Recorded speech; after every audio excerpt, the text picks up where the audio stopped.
Saya lanjutkan sedikit Prof. Suteki, tadi kan Anda menyebutkan ini jadi pro kontra yang tidak berujung. Apalagi poin yang Anda lihat dari pernyataan Panglima Jenderal Andika? Ya, kemudian yang kedua, membaca TAP MPRS nomor 25 tahun 66 itu saya kira tidak boleh terpotong ya atau fragmented, tetapi harus komprehensif. Artinya harus dikaitkan pula dengan tinjauan hukum yang lain, khususnya misalnya dengan Undang-Undang nomor 27 tahun 99 ya 1999. Itu lebih detail tentang bagaimana terkait dengan keamanan negara itu ideologi komunisme itu dilarang, dianut, disebarkan atau dikembangkan. Nah, dasar inilah yang kemudian menjadi alasan pertama adalah adanya pembubaran hingga pelarangan organisasi plus underbo lah gitu ya, dikatakan underbo itu berarti organisasi lain yang berafiliasi atau seazas dengan komunis, paham komunis ya. Partai Komunis Indonesia atau yang berhaluan tadi ideologi komunisme. Kemudian yang kedua juga berekses pada pembatasan yang saya katakan situasional.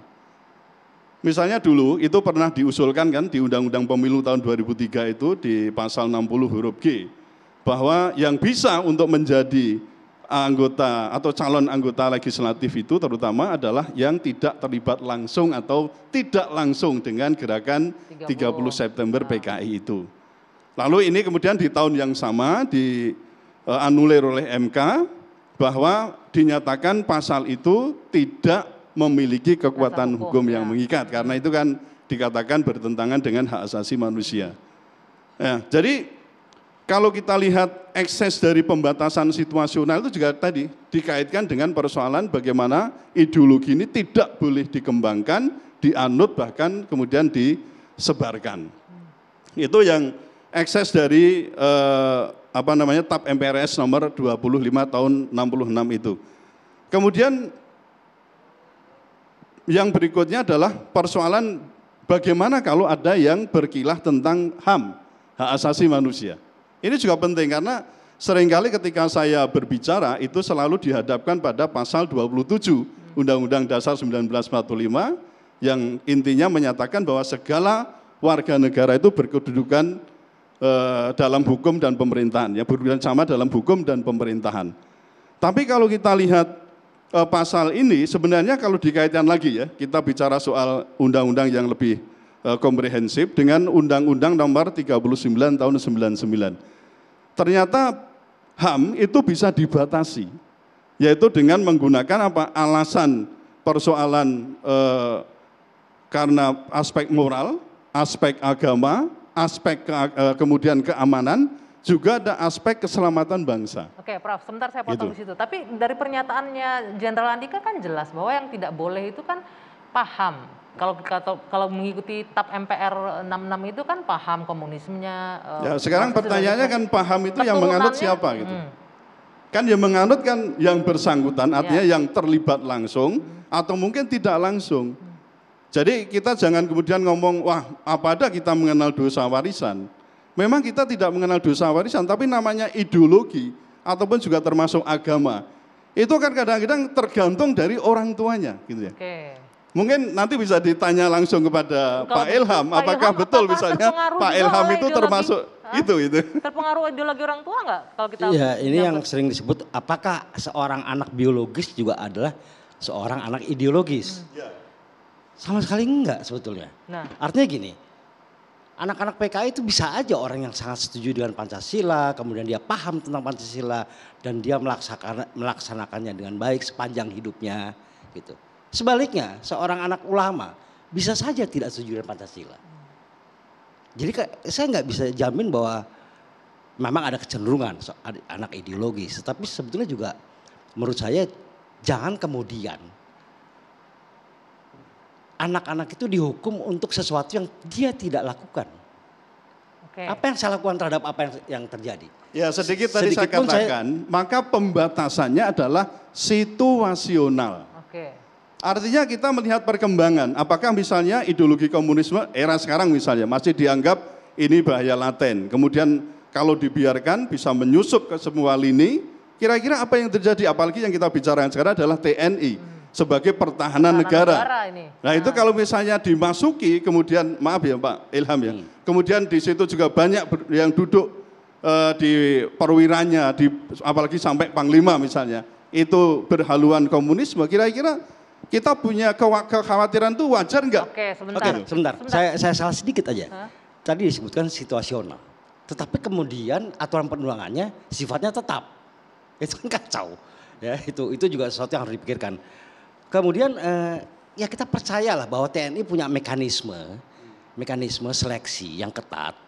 Bahkan saya ingat kata-kata dari Mahfud MD bahwa ingat loh, TNI itu juga punya sebuah alat yang canggih yang mendeteksi kecenderungan. Ada nih mantan Kabais ini yang tahu persis ini Pak Ponto.